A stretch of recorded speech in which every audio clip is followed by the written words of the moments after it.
Okay, Assalamu alaikum, dear student. How are you all? I hope all of you are well. So, today I'm here again with a new and amazing, interesting lecture, which is History of Computer. तो हम लोगों ने मैंने already दो lecture इस हवाले से किए हैं कंप्यूटर के बेसिक कॉन्सेप्ट को क्लियर करने के लिए कंप्यूटर की डिफिनीशन के हवाले से करेक्टरिस्टिक के हवाले से उसकी पूरा जो बैकग्राउंड है थोड़ा बहुत ये कंप्यूटर का डिफिनीशंस कहाँ से ये लफ्ज़ आया है इलेक्ट्रॉनिक डाटा प्रोसेसिंग क्या है डाटा इन्फॉर्मेशन में क्या फ़र्क है ये हम ऑलरेडी पढ़ चुके हैं। तो आज है लेक्चर नंबर 3। अच्छा, लेक्चर का जो हमारे ओवरव्यू है, यानी इस लेक्चर में हम स्पेसिफिक जो फोकस करेंगे वो है हिस्ट्री ऑफ कंप्यूटर के हवाले से। और एक छोटा सा और टॉपिक भी है ह्यूमन वर्सेस कंप्यूटर। ह्यूमन कौन कौन से काम में बेस्ट है और कंप्यूटर कौन से काम में बेस्ट है, इसमें कंपैरिजन देखेंगे। ऐसे काम कौन से है जो ह्यूमन बेस्ट कर सकता है और कुछ ऐसे काम है जिसमें कंप्यूटर सबसे ज़्यादा बेस्ट होता है। ठीक है। अच्छा, और तीसरा जो टॉपिक है वो है जनरेशन ऑफ कंप्यूटर। तो वाज़ी सी बात है, एक लेक्चर में ये सारे टॉपिक हम कवर नहीं कर सकते। नेक्स्ट लेक्चर में वीडियो में मैं इसके ऊपर भी डिटेल में बात करूंगा जनरेशन ऑफ कंप्यूटर के हवाले से। तो आइए फौरन बढ़ते हैं history of sorry human versus computer. पहले इसको डिस्कस करते हैं, छोटा सा टॉपिक है, फिर आते हैं हिस्ट्री ऑफ कंप्यूटर की तरफ। तो चलिए चलते हैं।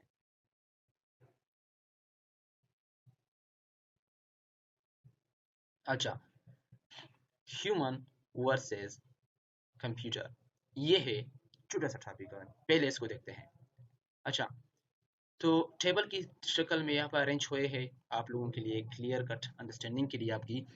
पहले अगर देखा जाए ह्यूमन की, point number 1, human can perform numeric computations, and on the other hand computer also can perform numeric computation at a very faster speed than human।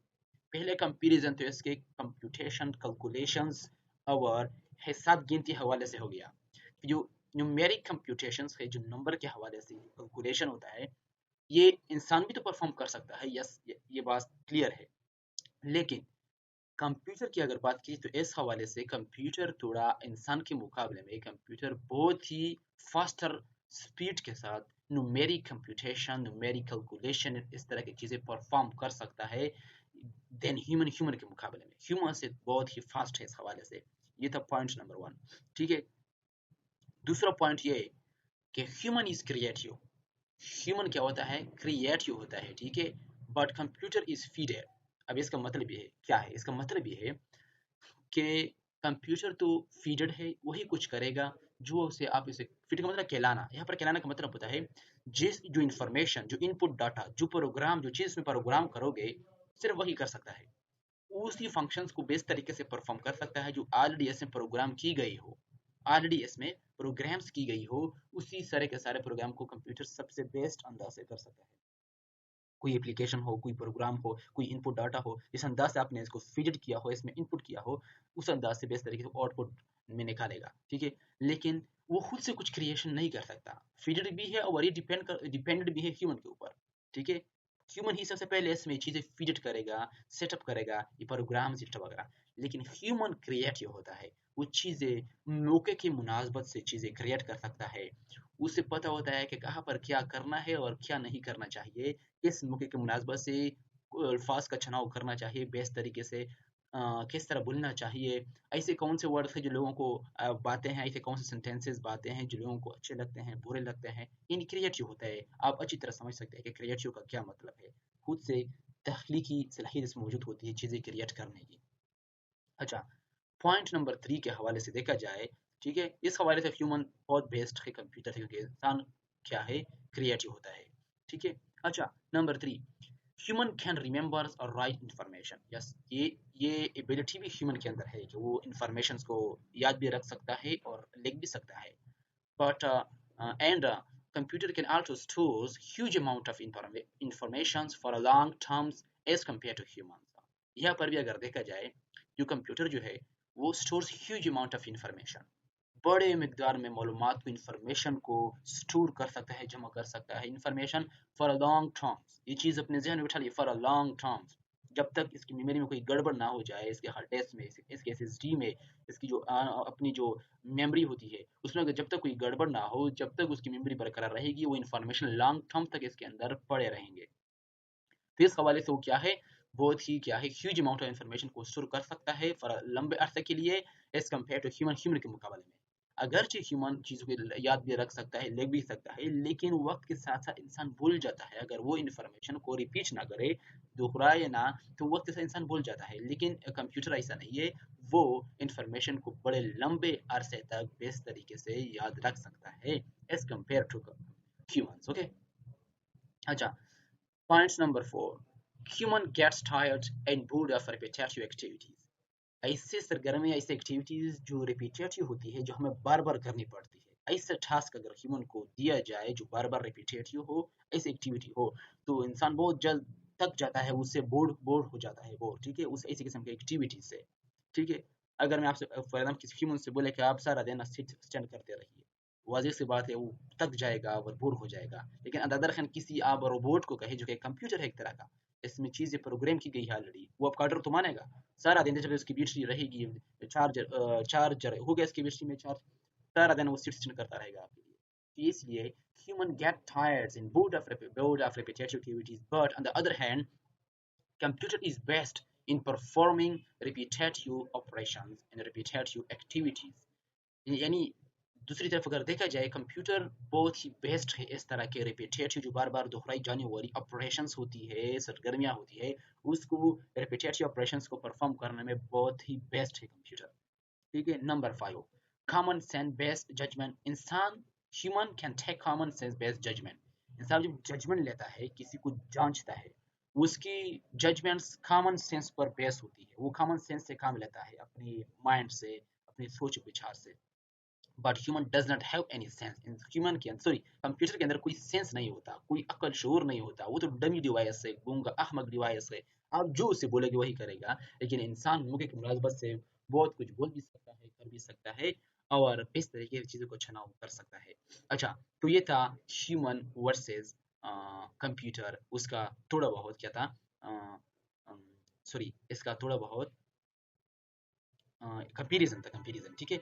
अच्छा, अब हम चलते हैं, ये तो हो गया, अब चलते हैं हिस्ट्री ऑफ कंप्यूटर की तरफ, हिस्ट्री ऑफ कंप्यूटर की तरफ चलते हैं। तो हिस्ट्री ऑफ कंप्यूटर में हमारे पास आ जाते हैं हिस्टोरिकल डिवाइसेस। देखिए, मैं आप सबको ये बहुत डिटेल में ही पढ़ाऊंगा, कोई बात नहीं, इससे पहले आप लोगों को इमेज दिखाऊं कि जब कंप्यूटर नहीं हुआ करता था पहले ज़माने में, लोग ये कैलकुलेशन, ये हिसाब किताब, ये चीज़ किस तरह किया करते थे। वाजिब सी बात है, पहले तो बहुत अगर पीछे चला जाए तो लोग कैलकुलेशन के लिए उंगलियों का, स्टोन्स का, पत्थरों का, लकड़ियों का इस्तेमाल किया करते, इस हवाले से वो अपना बिजनेस रखते थे, एडिशन सप्ताह के इस हवाले से करते थे। बाज़ औक़ात कुछ इस तरह के पैमाने जो रोलर होते हैं वो बना के इसके अंदर चाकू से इसके अंदर ऐसे निशान बना के वो गिनती रखा करते थे, ठीक है, हिसाब किताब थोड़ा बहुत। और वक्त के साथ साथ डिवाइस आ गए, इजाद हुए थोड़ा बहुत, जो बहुत ही थोड़ा ट्रेडिशनल हुआ करते थे, जिसके ऊपर हम आज बात करेंगे। इसमें पहले अबाकस भी आता है, पिक्चर आप लोग यहाँ पर देख सकते हैं, हम इसको पढ़ेंगे भी अभी कि अबाकस क्या है, किस तरह हुआ, किस ईयर्स में ये इन्वेंट हुआ। ये भी एक हिस्टोरिकल डिवाइस है, एक तरह का, तुम कह सकते हो कि उस वक्त एक कंप्यूटर है एक तरह, हालांकि इस अबाकस में उस जमाने के और आजकल के मॉडर्न कंप्यूटर में आसमान और ज़मीन का फर्क।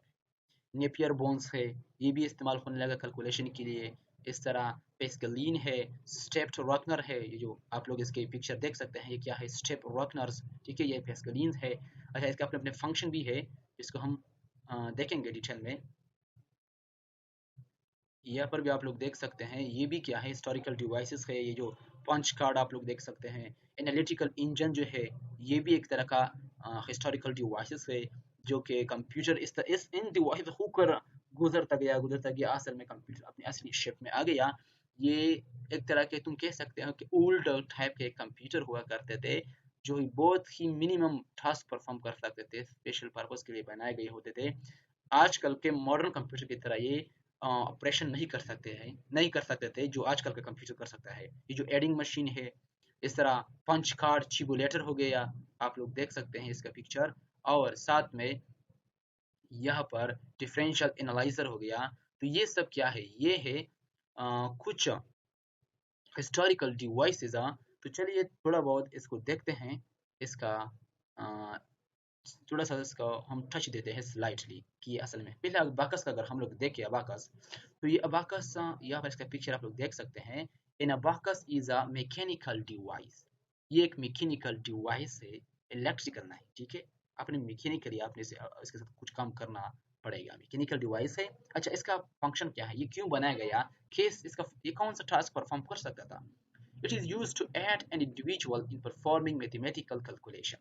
ये इस्तेमाल होने लगा to aid an individual, किसी फर्द की, किसी इंसान की हेल्प करने में, किस चीज में हेल्प करने में, in performing mathematical calculation, किसी भी इंडिविजुअल को इनके मैथमेटिकल कैलकुलेशन परफॉर्म करने में ये ऐड करता था, हेल्प देता था, ये जो अबाकस था।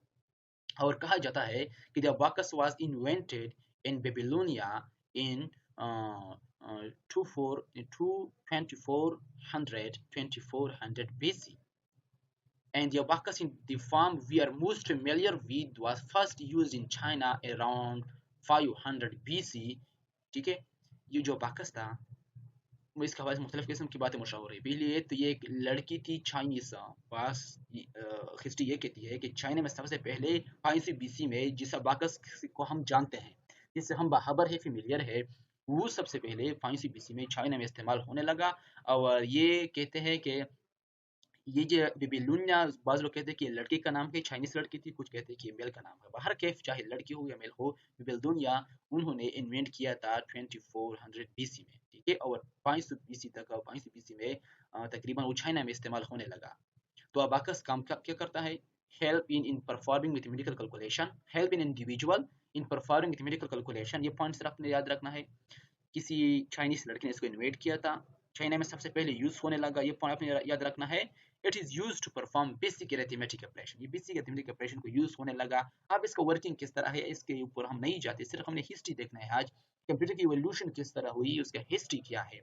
इसके बहुत सारे इस तरह के जो बर्ड्स लगे हुए थे, इस तरह के इनके स्ट्रिंग बर्ड्स लगे होते थे, ये ऊपर नीचे करके इस तरह के वो हिसाब किया करते, चीज़ों को ऐड कर देते, ठीक है। तो कुछ इस तरह का सीन था। अच्छा, दूसरा आता है नेपियर बोन्स, ठीक है। अच्छा, ये जो नेपियर बोन्स है, इन्वेंटेड बाय जॉन नेपियर, नाम से वाज़ह है, जॉन नेपियर ने ही इसको इन्वेंट किया था 1614 में, ठीक है, 1614 में। And it is allowed to operator, allowed the operator, किसी ऑपरेटर को ये इजाजत देता है, अलाउ करता है, to multiply, divide, calculate, square and cube roots by moving the rods around the around and placing them in specially constructed boards। देखो Napier board में कुछ खास तरह के बोर्ड्स कंस्ट्रक्ट किए होते हैं, आप लोग यहाँ पर एक पिक्चर भी देख सकते हैं, मैं पहले भी इसका पिक्चर दिखा चुका हूँ, ठीक है। छोड़ो ये कैमरा थोड़ा मैं ऊपर करता हूँ, ये इसका पिक्चर है, ठीक है। अच्छा, ये जो इसका पहला पहला पॉइंट ये, किसने इसको इन्वेंट किया था, जॉन नेपियर ने। दूसरा पॉइंट 1614 में, हो सकता है इस डेट में थोड़ा बहुत मसला हो, बाकी आप लोगों के किसी टेक्स्ट बुक्स में कौन क्या लेके गए हैं, किसी में मुख्तलिफ थोड़ा बहुत, बाहर की जो है इसके ऊपर कोई तरह का कोई क्वेश्चन नहीं आता डेट के हवाले से, सिर्फ इतना याद रखना है 1614 में जॉन नेपियर ने इसको क्या किया, इन्वेंट किया। और ये किसी भी ऑपरेटर को, किसी इंडिविजुअल को अलाउ करता है कि आप इसके थ्रू मल्टीप्लिकेशन भी कर सकते हैं, डिवीजन भी कर सकते हैं, और स्क्वायर रूट और क्यूब रूट्स को भी कैलकुलेट कर सकते हैं। किस तरह, इसमें एक रॉड्स लगे हुए होते हैं, आप लोग इसके रॉड देख सकते हैं, इसके रॉड को मूविंग करके, इसको मूविंग द रॉड्स अराउंड इधर उधर इसके रॉड्स को मूविंग करके, इसका अपना एक प्रोसीजर हुआ करता था इसका अपना, उस वक्त के हवाले से आप चूंकि नहीं रहे, मॉडर्न चीजें आ गई। अच्छा, अब इनके जो रॉड्स थे जो मूविंग करते थे, वो खास कर रखे गए होते थे, इसके कुछ कंस्ट्रक्टेड बोर्ड्स होते थे, बनाए गए कुछ बोर्ड्स थे, इसके ऊपर वो रॉड रखे होते थे, उसको मूव करके लोग इसके ऊपर square roots and cube roots लेते थे, ठीक है। तो ये था नेपियर बोन्स, ये भी एक हिस्टोरिकल डिवाइस है। इसके बाद वक्त के साथ साथ स्लाइड रोल भी आ गया, स्लाइड रोल ये आप लोग देख सकते हैं। अच्छा, ये लो ये क्या है, स्लाइड रोल। अच्छा, ये जो स्लाइड रोल है, चलो मैं कैमरा को ऊपर करता हूँ। अच्छा, slide rule invented by William Oughtred, जो विलियम ऑटर्ड है उसने 1622 में स्लाइड रोल को क्या किया, इन्वेंट किया। And it is based on Napier आरिया अबाउट लॉगरिथम के हवाले से, ये नेपियर आरिया के ऊपर ही इनका बुनियाद रखा गया है, उसके ऊपर चलता है। ये एक तरह का रूलर होता था, रोलर, ठीक है, पैमाना, इसके अंदर एक स्लाइड था, जिस तरह का स्लाइड करते रहता, स्लाइड। और स्लाइड के और भी कुछ हैंड से हुआ करते थे, और इसके ऊपर रोलर के भी मैचिंग करके इस तरह स्लाइड करके वो मैच किया जाता है रोलर के साथ स्लाइड को। और वो उस वक्त के ज़माने से, उस वक्त के ज़माने के लिहाज से लोग इसको समझते थे कि क्या चीज़ इसमें हमने मल्टीप्लाई करनी है, किस तरह के डिवीजन इसमें होती थी, और रूट्स वो किस तरह लेते थे इसके ऊपर, वो उसका अपना प्रोसीजर हुआ करता था।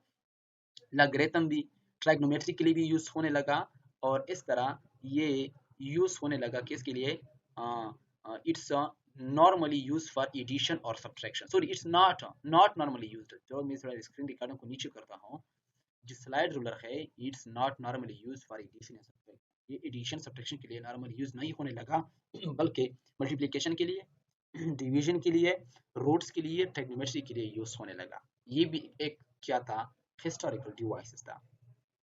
चलो आगे जाते हैं। यहाँ पर भी आप लोग देख सकते हैं कि ये क्या है, पेस्केलिन या Pascaline. It was invented by Blaise Pascal. Blaise Pascal ने उनको 1842 में क्या किया, सॉरी 1642 में यानी 1642 में इन्वेंट किया। किस साइंटिस्ट ने, ब्लेस पास्कल ने। It was its limitation to addition and subtraction, it is too expensive. एक ये बात थी कि बहुत महंगा था, एक्सपेंसिव था, और यानी कि कुछ लिमिट्स थे, कुछ हदूद थे। खासकर कुछ फंक्शन तो बेस्ट तरीके से परफॉर्म कर सकता था थोड़े बहुत, लेकिन कुछ में कुछ इनके कुछ लिमिट्स खत्म हो गई, जैसे कि एडिशन और सब्ट्रैक्शन में, जो कि बेस्ट तरीके से वो नहीं कर सकता था। तो इसलिए पेस्केलिन भी एक अच्छा डिवाइस था। ठीक है। अच्छा, अब बात करते हैं स्टेप रॉकनर की। स्टेप रॉकनर जो है, इसमें इस तरह के बहुत सारे व्हील लगे होते थे, व्हील्स जो कि जब वो रोटेट होते हैं वो रॉकिंग करते हैं, रॉकिंग, इसे स्टेप रॉकनर उसका नाम रखा गया। ये लोग पिक्चर भी देख सकते हैं आप लोग। अच्छा, step reckoner invented by Gottfried Wilhelm Leibniz, या इसको शॉर्ट कर लोग GW लेबनीज भी कहते हैं। 1672 में यानी 1672 में गॉटफ्रेड विलियम लिबनीज ने इसको स्टेप रैगनर को इजाद किया, इन्वेंट किया। The machine that can add, subtract, multiply and divide automatically. एक ऐसा मशीन था जो ऑटोमेटिकली एडिशन भी कर सकता था, सब्ट्रैक्शन भी कर सकता था, और मल्टीप्लिकेशन भी बेस्ट तरीके से, डिवीजन भी बेस्ट तरीके से वो कर सकता था थोड़ा बहुत। स्टेप रॉकनर, ठीक है, इसको GW लेबनीज ने क्या किया, इसको इन्वेंट किया था। नेक्स्ट जो है वो है एरिथमोमीटर। ठीक है, एरिथमोमीटर जो है, इसका पिक्चर भी आप लोग देख सकते हैं। ये भी क्या है, एक मैकेनिकल कैलकुलेटर है। It is a mechanical calculator invented by Thomas de Colmar. ठीक है, द कॉलमर जो है, थॉमस फेमस का आप लोग जानते ही होंगे। इसने 1820 में 1820 में थॉमस कॉलमर ने इसको इस एरिथमोमीटर को, जो कि एक मैकेनिकल कैलकुलेटर है, इसको इन्वेंट किया। अच्छा, the first reliable, useful and commercially successful calculating machine था। ये सबसे पहले रिलायबल, एक मुफीद, कमर्शियली सक्सेसफुल को सक्सेस मिला, कामयाबी मिली कमर्शियल लेवल पर, एक ऐसा कैलकुलेटिंग मशीन था जो बहुत ही मुफीद साबित हुआ, यूजफुली, और बहुत ही कमर्शियली लेवल पर सक्सेसफुल भी साबित हुआ। ये जो मैकेनिकल कैलकुलेटिंग मशीन है, ठीक है, जिसको थॉमस डी कॉलमर ने 1820 में इन्वेंट किया था, इजाद किया था। The machine could perform the 4 basic mathematic function.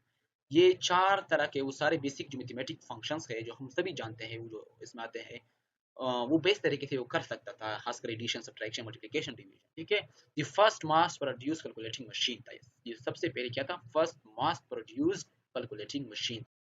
अच्छा,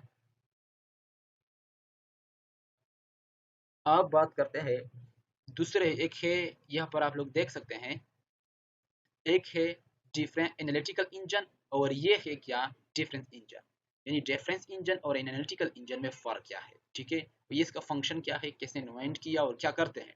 it an automatic mechanical calculator, ये एक ऑटोमेटिक मैकेनिकल कैलकुलेटर है। ठीक है, design to tabulate polynomial function. आप लोगों ने मैथमेटिक्स में ये फंक्शंस, बाइनोमियल, पोलिनोमियल की जो फंक्शन जरूर किए होंगे, मैट्रिक में भी और एफएससी में भी।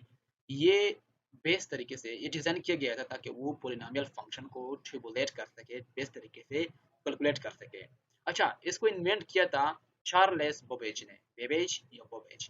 चार्ल्स बेबेज ने 1822 और 1836 में, यानी 1822 एंड 1834 में चार्ल्स बेबेज ने इन्वेंट किया था। It is the first mechanical computer, ये सबसे पहला मैकेनिकल कंप्यूटर था। ठीक है, सबसे पहले निकले हुए कंप्यूटर एनालिटिकल इंजन और डिफरेंस इंजन थे।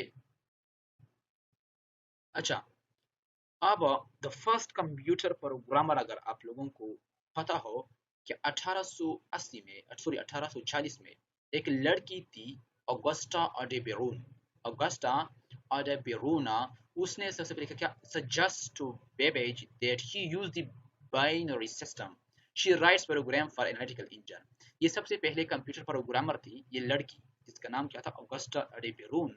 उसने सबसे पहले बेबेज को ये मशवरा दिया, ये तजवीज़ पेश की, ये सजेशन दी कि आपको अपने एनालिटिकल इंजन में बाइनरी सिस्टम को इंस्टॉल करना चाहिए, यूज़ करना चाहिए। बाइनरी सिस्टम जो हम जानते हैं, इसमें 0 1 आता है, इस तरह का प्रोसीजर हम आगे जाके पढ़ेंगे भी।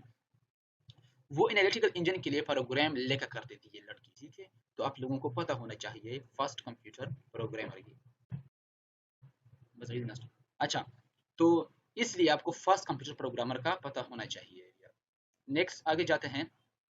अच्छा, ये क्या है, दूसरा डिवाइस की तरफ हम आ गए, जिसका नाम क्या है, शुट्ज़ेन कैलकुलेशन इंजन। शुट्ज़ियन या शुट्ज़ियन कैलकुलेशन इंजन। इसको सबसे पहले इन्वेंट किया था किसने, it was invented by for George Scheutz 1843 में, 1843 में जॉर्ज शॉर्ट्ज़ ने इसको इन्वेंट किया था।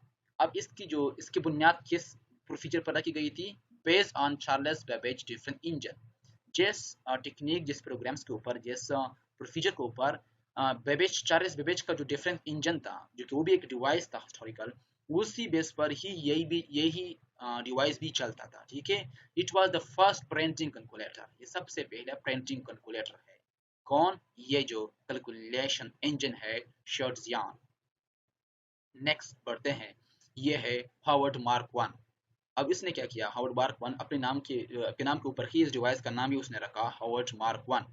It's also known as IBM automatic sequence controlled calculator. ASCC भी इसके लिए यूज होता था। ये IBM यानी ACS का मुखफ़िफ क्या है, इसका abbreviation automatic sequence control calculator, नाम से ही वाज़ह है, ऑटोमेटिक सीक्वेंस कंट्रोल कैलकुलेटर। ये काम क्या करता था, it was invented by Harvard. इसको किसने इन्वेंट किया, इस डिवाइस को, चलो मैं आपके लिए क्लियर करता हूँ।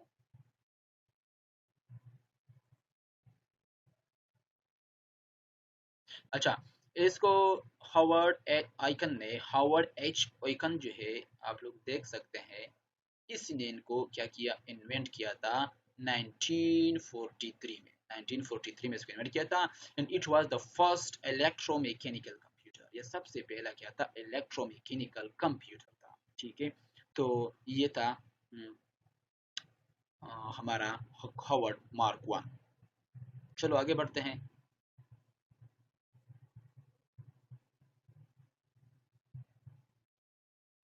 अच्छा, Z1 की तरफ आते हैं। ये जो Z1 है, आप लोग देख सकते हैं Z1, ये भी एक डिवाइस है। इसका नाम क्यों रखा गया, किसने इन्वेंट किया, क्या काम करता है, चलो देखते हैं। It was also the first programmable computer. ये सबसे क्योंकि प्रोग्राम यहाँ से शुरू हो गए इसी कंप्यूटर में, ये सबसे पहला प्रोग्रामेबल कंप्यूटर था। अब पीछे जितने भी थे वो थोड़े से कुछ मैकेनिकल थे, कुछ इस तरह थे, लेकिन ये सबसे पहला प्रोग्रामेबल कंप्यूटर था, created by Conrad juice. Conrad juice ने उन्हें जर्मनी के अंदर इसको क्रिएट किया था, किस सन में, 1936 से लेकर 1938 के इसी के दरमियान, 1936 के लेकर 1938 के दरमियान उन्होंने क्या किया, इसको इसी डिवाइस को उन्होंने क्रिएट किया था, इसी डिवाइस को उन्होंने क्या किया था, क्रिएट किया था। अच्छा, किसने, आपने इसका नाम नहीं भूलना है, याद रखना है, इसका नाम था कॉनरेड ज़्यूस ने। कॉनरेड ज़्यूस ने इसको क्या किया था, इन्वेंट किया था। अच्छा, अब क्या है, इसका काम क्या है, to program this one required that the user insert punch tape into the punch tape reader and all output was also generated through punch tape. देखो, इसी डिवाइस के अंदर आप लोग इसका पिक्चर देख सकते हैं यहाँ पर, ठीक है। इसी डिवाइस के अंदर होता क्या था, इसी डिवाइस के अंदर कुछ ये होता था कि इसके अंदर 5 टेप रीडर लगे होते थे, 5 टेप रीडर। ये इसका क्या काम क्या था, 5 टेप रीडर रीड कर सकते थे 5 टेप को, यानी इसको चलाने के लिए, प्रोग्राम करने के लिए सबसे पहले यूजर ने क्या करना होता था, पंच टेप को इसके अंदर इंसर्ट करना होता, वो इसके अंदर डालते थे पंच टेप को। और पंच टेप उसका एक खास वहां पर एक जगह हुआ करता था, पंच टेप रीडर के अंदर पंच टेप को डालते थे, वो रीडर जो था वो पंच टेप को रीड करता था, उसी बेस पर वो सारे के सारे आउटपुट निकालता था, जनरेट करता था पंच टेप के थ्रू ही। अब ये पंच टेप होते क्या है असल में, अब जब जब मैं आप लोगों को हार्डवेयर का चैप्टर पढ़ाऊंगा वहां पर ये सारी चीजें आप लोगों को समझ में आ जाएगी, क्योंकि ये इंट्रोडक्शन का कंप्यूटर चल रहा है। बहुत सारी ऐसी टर्मिनोलॉजी आपके सामने आएगी जो आप लोगों के लिए प्रॉब्लम क्रिएट कर सकते हैं, but don't worry, with the passage of time all of this thing will be clear for all of you inshallah।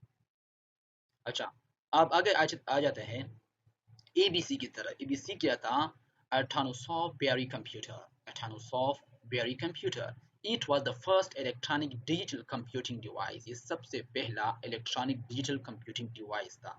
Electronic का लफ्ज याद रखिए इसके साथ आया है, first electronic digital computing device. अभी तक जितनी भी हम पढ़ रहे थे वो सारे इलेक्ट्रॉनिक नहीं थे, अब यहाँ से इलेक्ट्रॉनिक का जनरेशन शुरू हुआ। इलेक्ट्रॉनिक डिजिटल कंप्यूटिंग डिवाइस था, इन्वेंटेड बाय, जानते हो किसने इसको इन्वेंट किया था, प्रोफेसर जॉन एटानोसॉफ, या एटानोसॉफ ने, एटानोसॉफ जो था प्रोफेसर जॉन, इसी ने इसको क्या किया था, इन्वेंट किया था। ठीक है, जॉन एटानोसॉफ जो कि वो क्या था, ग्रेजुएट स्टूडेंट था क्लिफोर्ड बेरी के अंदर एट लुआ स्टेट यूनिवर्सिटी बिटवीन 1939 एंड 1942। ठीक है, इसी संस के बीचों बीच, इसी के दरमियान उन्होंने एक काम किया था। सॉरी, जब वो ग्रेजुएट हुआ करता 1939 से लेकर 1942 तक, इसी अरसे में एक यूनिवर्सिटी थी क्लिफोर्ड बेरी में, वहाँ पर वो ग्रेजुएट स्टूडेंट था जॉन एटानोसॉफ, उसने इसको इन्वेंट किया था इसी कंप्यूटर को, और ये क्या था, first electronic digital computing device. चूंकि नाम वाज़ेह, इनका फंक्शन भी नाम से ही वाज़ेह हो रहा है, तो यहाँ पर इनका फंक्शन वाज़ेह नहीं किया गया है, क्योंकि कंप्यूटिंग डिवाइस ये भी कंप्यूटिंग डिवाइस है, कैलकुलेशंस अरिथमेटिक ऑपरेशन करने वाला डिवाइस, क्योंकि हम बार बार पढ़ चुके हैं इस हवाले से। इसके बाद अगर इनवेक या इनएक आ गया, या इनएक जो कि stands for electronic, sorry, which stand for electronic numerical integrator and computer. ठीक है, ENISE stands for electronic numerical integrator computer. Numerical electronic भी है, न्यूमेरिकल इंटीग्रेटर कंप्यूटर है, ये नाम से वाज़ेह है। फिर वही कैलकुलेशन न्यूमेरिकल और डाटा वगैरह बात आ गई। It was the first electronic general purpose computer. देखो, जब हम कंप्यूटर की क्लासिफिकेशन पढ़ेंगे, कुछ होंगे स्पेशल पर्पस कंप्यूटर, कुछ कंप्यूटर इसमें आएंगे जनरल पर्पस कंप्यूटर। ये भी सबसे पहला first electronic general purpose computer था, कंप्लीटेड इन 1946। 1946 में क्या हो गया, कंप्लीट हो गया ये 1946 में। ठीक है, developed by John Presper Eckert and John W Mauchly. ये बड़े लंबे लंबे नाम है, थोड़ा बहुत देख लेना खुद ही। जो प्रेसपर एकॉर्ड्स था और जॉन डब्ल्यू जो मॉच था, या मोच था क्या है, इसी ने इसको क्या किया था, इस डिवाइस को इन्वेंट किया था, इसके थ्रू डेवलप हुआ ये कंप्यूटर। अच्छा, इसके बाद फिर आ गया यूनिवेक 1 भी आ गया, जो कि मुखफ़फ़ का यूनिवर्सल ऑटोमेटिक कंप्यूटर 1, इसका दूसरा नाम है universal automatic computer 1। It was also the first commercial computer, first commercial computer, sorry. अच्छा, design by J Presper Eckert and John Mauchly, उसी उन्हीं दो बंदों ने इसको भी क्या किया, डिजाइन किया था, प्रेसपर एकॉर्ड्स ने एंड जॉन मॉचले ने। और ये फर्स्ट कमर्शियल कंप्यूटर था, यूनिवर्सल ऑटोमेटिक कंप्यूटर 1, जिसको वो शॉर्टली क्या कहते थे, यूनिवेक। क्या कहते हैं, यूनिवेक, यानी यूनि से क्या हो गया, यूनिवर्सल, यूनि, और एसी में ए से ऑटोमेटिक, सी से कंप्यूटर 1। ये भी एक हिस्टोरिकल डिवाइस है, ये सिलसिला चलता रहा। एडवेक की थ्रू भी आ गया। एडवेक क्या है, stand for electronic discrete variable automatic computer, ये भी डिजाइन हुआ इसके बाद। And it was the first store program computer, ये भी क्या था, प्रोग्राम को स्टोर करने वाला कंप्यूटर था, डिजाइन बाय वॉन न्यूमैन। ठीक है, न्यूमैन इन 1952, 1952 में, 1952 में, ये जो वन था, ये वन है न्यूमैन, ये एक आदमी था, एक साइंटिस्ट, आप कह सकते हैं एक इसी ने इसको डिजाइन किया गया था और ये फर्स्ट स्टोर कंप्यूटर है, ठीक है। कौन? इडवे का। It has a memory to hold both store program as well as data. इससे पहले भी प्रोग्राम्स डिवाइस का इन्वेंशन हुआ था, लेकिन इसके ऊपर आपने प्रोग्राम सिर्फ करना होता था, ये ऑप्शन इसमें मौजूद नहीं था कि तुम कुछ प्रोग्राम इसके अंदर स्टोर भी कर सकते हो, क्योंकि वो डाटा और प्रोग्राम को स्टोर और होल्ड करने लगा, ये जो था, ठीक है। इसके अंदर एक तरह की मेमोरी भी इंस्टॉल उसने इंस्टॉल की, थोड़े बहुत मेमोरी इस कंप्यूटर के अंदर। अच्छा, इसके बाद जो आ गया वो था फर्स्ट पोर्टेबल कंप्यूटर। पोर्टेबल का लफ्ज इसलिए आया कि ये सबसे पहले वही कंप्यूटर था जो पोर्टेबल था, यानी आप इजीली आपको ले जा सकते थे एक जगह से दूसरी जगह। कुछ कंप्यूटर बहुत बड़े होते हैं, आप इसको एक जगह से दूसरी जगह जाने में आपके लिए बहुत तकलीफ होती है, लेकिन जो पोर्टेबल डिवाइस होते थे जैसे कि लैपटॉप इसके कंपेरिजन में बहुत ही पोर्टेबल है बी कंप्यूटर के मुकाबले में, और लैपटॉप के मुकाबले में मोबाइल जो है फोन वो भी इससे भी ज़्यादा पोर्टेबल डिवाइस है, जेब में रखकर आप कहीं भी जाके कहीं भी इसको ले जा सकते हैं। तो ये सबसे पहला फर्स्ट पोर्टेबल कंप्यूटर था, ऑसबॉर्न वन, ठीक है। Osborne one the first portable computer released in 1981 by Osborne computer corporation. और ये जो ये एक तरह का इदारा या इस तरह का तुम एक कम्युनिटी कह सकते हो, एक ग्रुप था या एक कॉरपोरेशन था, ऑसबॉर्न कंप्यूटर कॉरपोरेशन। उसने ऑसबॉर्न वन को ये नाम भी इसी बेस पर उन्होंने दिया, ये फर्स्ट पोर्टेबल कंप्यूटर था, ठीक है, जो कि उन्होंने इन्वेंट किया। अच्छा, तो चलिए अब आ जाते हैं कि कि हमने क्या क्या पढ़ा, ठीक है।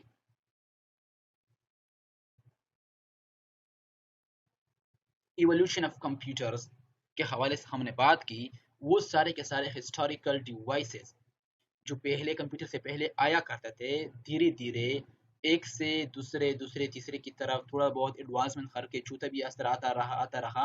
ये सारे के सारे जो हिस्टोरिकल डिवाइसेस है, इन्हीं के थ्रू होकर कंप्यूटर की इवोल्यूशन हुई। आखिर में इवोल्यूशन एक परफेक्ट मॉडर्न अंदाज में आया, जो हम इसके जनरेशन के बारे में भी पढ़ेंगे कल, आपको तब जाके पता चल जाएगा जब हम इसके टाइप्स और जनरेशन पढ़ेंगे। अच्छा, तो आज हमने evolution in history of computer या इवोल्यूशन ऑफ कंप्यूटर के बारे में पढ़ा, जिसमें अबाकस को भी हमने देख लिया। यहाँ पर 300 बीसी लिखा है, पिछले में 500 बीसी लिखा गया था, इसलिए मैंने कहा डेट के ऊपर थोड़ा बहुत कंफ्यूजिंग है। अबाकस पहले, सबसे पहले अबाकस आया, हिस्टोरिकल डिवाइसेस है। इसके बाद नेपियर बोन आया, ठीक है, 1617 में, और 1642 में 1642 में पेस्कलिन आया। इस तरह लेबनीज व्हील भी आया, लेबनीज व्हील इसके दूसरा नाम भी यूज होने लगा, जो राकनर जो था, ठीक है, 1885 में लेबनीज रॉकनर या लेबनीज व्हील, ठीक है। अच्छा, ये भी 1685 में आया, 1617 में नेबियर बोन, 1642 में पेस्कलिन एंड 1685 में लेबनीज व्हील। इसके बाद आया, आप लोग यहाँ पर देख सकते हैं, चलो इसको मैं नीचे लेता हूँ स्क्रीन रिकॉर्डर को ताकि वाज़ेह हो जाए। इसके बाद जोकोड लूम आया, जोकोड लूम 1804 में, और इसके बाद एनालिटिकल इंजन भी आया, एनालिटिकल इंजन और डिफरेंस इंजन भी 1833 में इसकी इन्वेंशन हुई। वक्त के साथ साथ इसके बाद आया सेंसस मशीन्स 1889 में, और इसके बाद मार्क वन, जेड वन, बहुत सारे इनवेक, IBM, बहुत सारे आते गए, ठीक है। तो इसी के थ्रू इस तरह कम्प्लीटली धीरे धीरे मुख्तलिफ डिवाइसेस एक से होकर दूसरा, दूसरा से होकर तीसरा, कंप्यूटर की इवोल्यूशन हो गई, ठीक है। तो ये था कंप्यूटर के हवाले से, ठीक है। तो आई होप कि आप लोगों को ये लेक्चर पसंद आया होगा। इंशाल्लाह नेक्स्ट लेक्चर में हम जनरेशन ऑफ कंप्यूटर के ऊपर बात करेंगे। फर्स्ट जनरेशन ऑफ कंप्यूटर क्या होता है, सेकंड जनरेशन, थर्ड जनरेशन, इसमें कौन कौन स्पेसिफिकेशन होते हैं, उन सभी के ऊपर डिटेल में इंशाल्लाह बात करेंगे।